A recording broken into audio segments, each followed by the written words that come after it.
Hi there, this is a video response to two videos, one on YouTube by the amazing atheist called Ups and Downs, and one on Youdoubled by YepsMe2 called Falling open brackets Up. If you're watching this on Youdoubled, you'll see that I'm posting this as a response to both because that facility is available there. Both these videos really are as I interpret it at least, are kind of exploiting and beginning to explore the metaphor of verticality, of up and down. You know, how we think about up and down, the significance of height and depth to our lived experience, and how we use that significance in extensive metaphors, like very coherent metaphors, to do with height.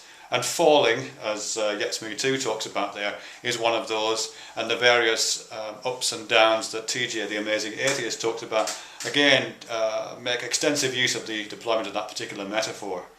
I mean, the height dimension, the fact that we do have this vertical dimension, you know, it has very particular characteristics. It just in lived embodied experience. You know, there are significant aspects to it which all of us share just because of the fact that we all, you know, share the similar kind of bodies and all live on the same kind of planet. You know, for example, gravity, weight, always operates downwards. I know it sounds obvious, but it's just true. Things fall from a height down to the ground, and that's a significant force. It's a force which we feel upon it ourselves. When we're tired, we feel as if we're going down. If we trip, we fall down and perhaps hurt ourselves.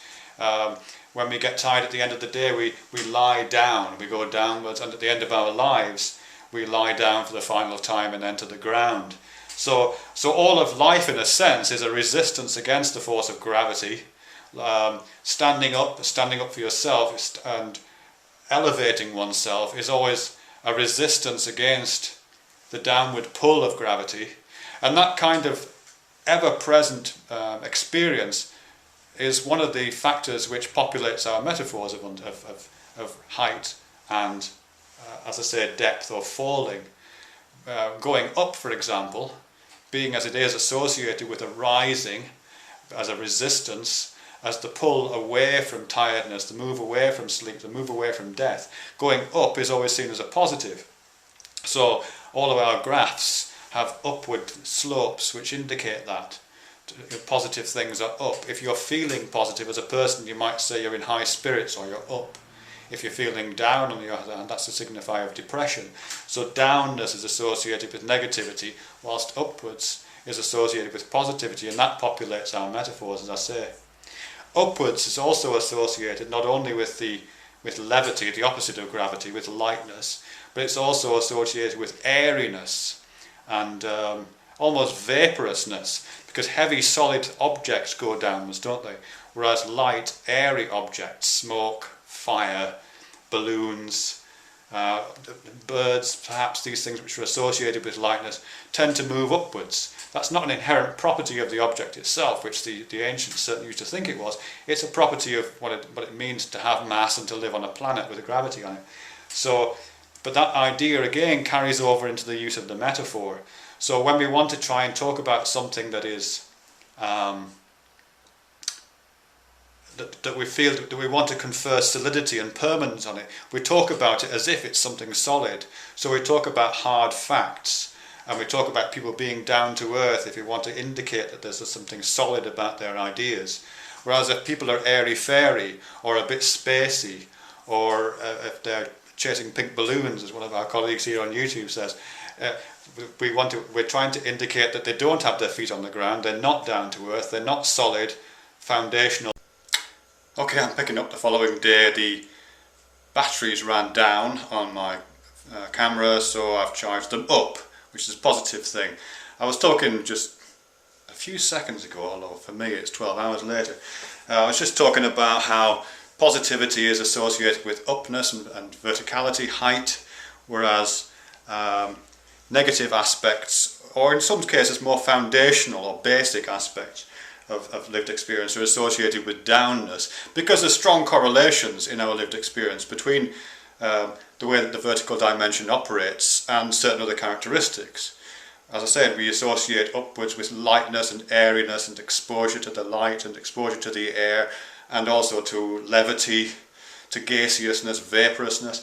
we associate, because they associate in lived experience, we associate downness, that direction, lowness, with closeness to the earth, which might be slightly positive in the sense it's foundational, it's something you build on, but also basic in the sense of it being base, close to where dead bodies are, close to where excrement ends up.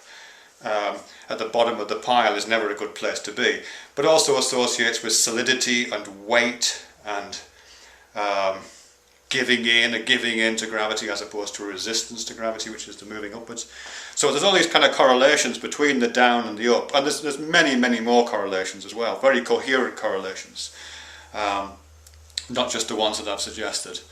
And falling is also one of those, as I've said. Falling down tends to be seen as a negative. Falling generally is portrayed as negative. The only exceptions to that are found, and one's in Yeps Me Too's videos and one's in the Amazing Atheist videos. Well, I'm sure there's others, but these are the ones that came up in those. One is to do with falling as a positive, and that's the falling in love, perhaps, that Yeps Me Too is referring to. We talk about falling in love, and it's kind of positive, but it's always a bittersweet positiveness, isn't it? Because it's easier to fall into something than it is to crawl out of something. In fact, you don't fall out of love, you have to kind of climb out, and it's usually seen as a difficult and sometimes painful process.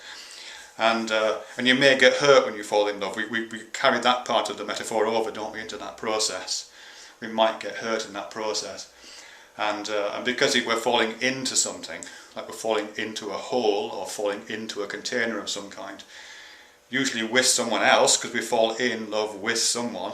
There's two of us, you and I, together fall in the hole that is called love, and we're kind of trapped together in that, or it can feel like we're trapped together in that. Because that's part of the entailment, part of the association of the metaphor to do with downness. It can be hard to climb out, but nevertheless, falling in love is kind of positive, so it is a little bit of an exception. But as I say, it's a bittersweet exception because it comes with those other entailments that downness carries with it. And also, just to stay on the falling in love thing for one more second, there is a sense of giving in to that.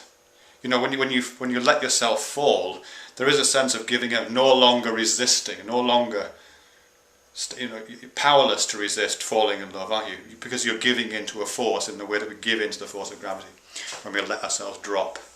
The other example, which is one the Amazing Atheist comes up with, is when we say we're going down on someone, performing oral sex on someone or having oral sex performed on us. It's referred to as going down. And it is literally down on the body, at least as if you're standing up, it's going down.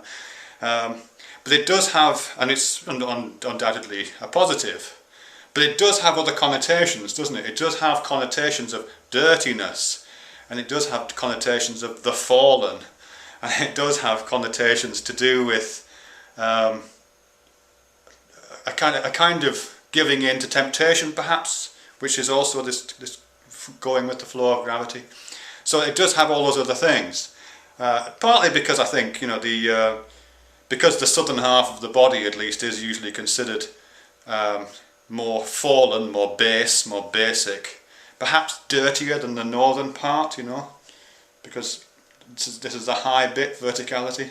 This is the low bit, downwards. But also for real pragmatic reasons. Certainly historically, the southern sections of the body, the reproductive organs and all those kind of areas, were probably much dirtier in the past than they are now. In the years before hygiene was routine and domestic plumbing was in every household, you probably wouldn't want to go down on a lot of people, if they only had baths once a year. So and before antibiotics made the resistance to disease comparatively easy, you probably wouldn't want to. So I think there are very good logistical reasons. But again, those also carry on and populate the metaphor. Going down on someone and the fact that the southern half of the body is potentially a source of disease. This is something Steven Pinker talks about, by the way. The fact that the more interesting parts of the body are potentially sites for disease and sites for unpleasant experiences. If it's smelly down there, you don't want to spend too much time down there. That also feeds into the metaphor of down things, the lower part of the vertical dimension being inferior to the upper superior parts. Superior and inferior, of course, are part of the same metaphor. Super and inferior are I think they're from the Latin, meaning up and down. Anyhow, so that's I think some of the stuff to do with that. There's lots more to say about this. I have made videos in the past, maybe I'll revive some of those ideas. But yeah, up and down and falling, part of a coherent embodied metaphor, drawing on lots of entailments to do with that. Just going to show you a model of my entailments. Drawing on lots of the entailments, because when we use a word like falling or when we use a word like down, it doesn't come unattached to other ideas. I think it looks like that. So every time I'm saying a word like fall to you, I'm passing you something like this sea urchin. Anyhow, that'll do. Thanks very much for your patience.